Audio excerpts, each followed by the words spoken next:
Although there is evidence of potential violations of the statutes regarding the handling of classified information, our judgment is that no reasonable prosecutor would bring such a case.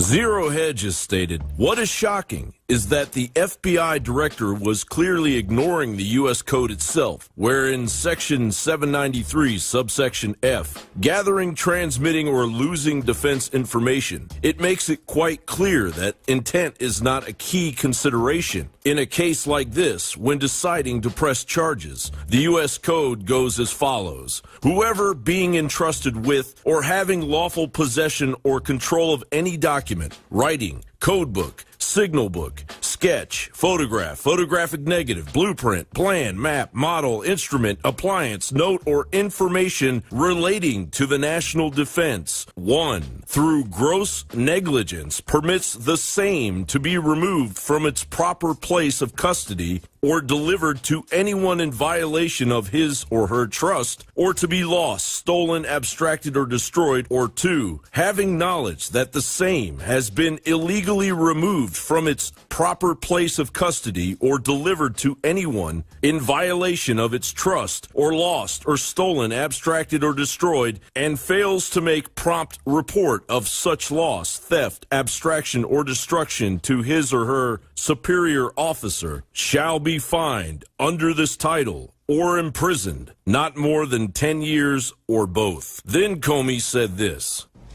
In looking back at our investigations into the mishandling or removal of classified information, we cannot find a case that would support bringing criminal charges on these facts.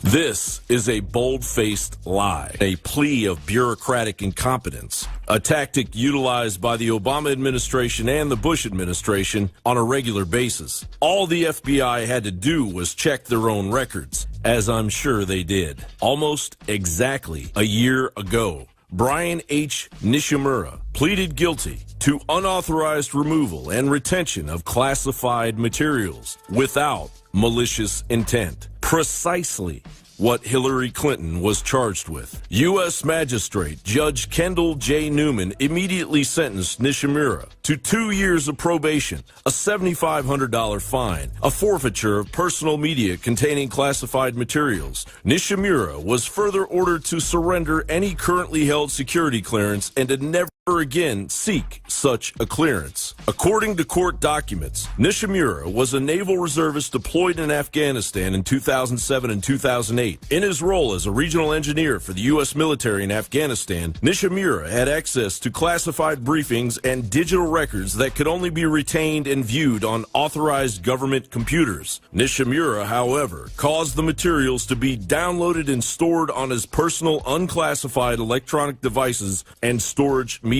He carried such classified materials on his unauthorized media when he traveled off base in Afghanistan and ultimately carried those materials back to the United States at the end of his deployment. In the United States, Nishimura continued to maintain the information on unclassified systems in unauthorized locations and copied the materials onto at least one additional unauthorized and unclassified system. Nishimura's actions came to light in early 2012 when he admitted to naval personnel that he had handled classified materials inappropriately.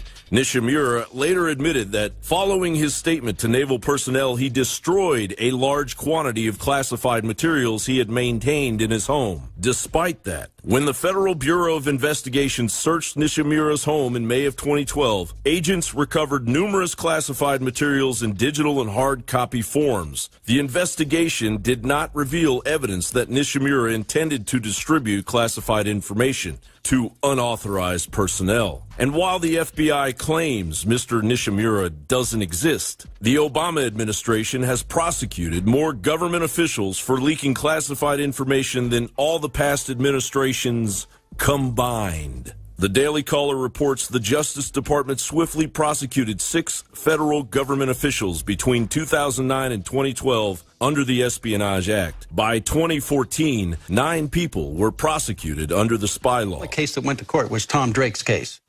They took him to court because he was still working for NSA at the time.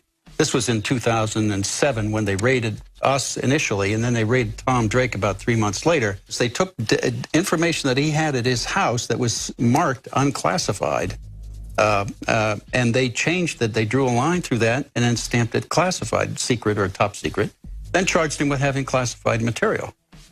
That's like retroactively classifying something so you can charge somebody with having classified material. That's framing him, okay? I also was a material witness and whistleblower for 2 9/11 congressional investigations.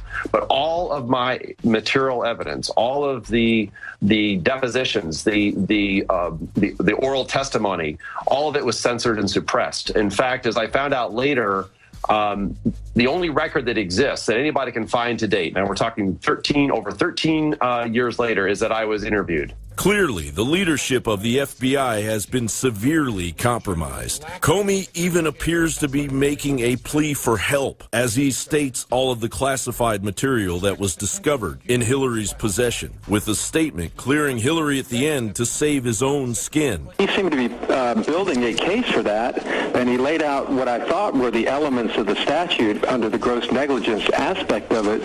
So I was very surprised at the end when he said that there was a recommendation of no prosecution. And the facts are the facts, and in this case, I think there's just a lot of things that are very unusual about this, and I think it might have been better just to refer it and let them make the decision because it's such a close call.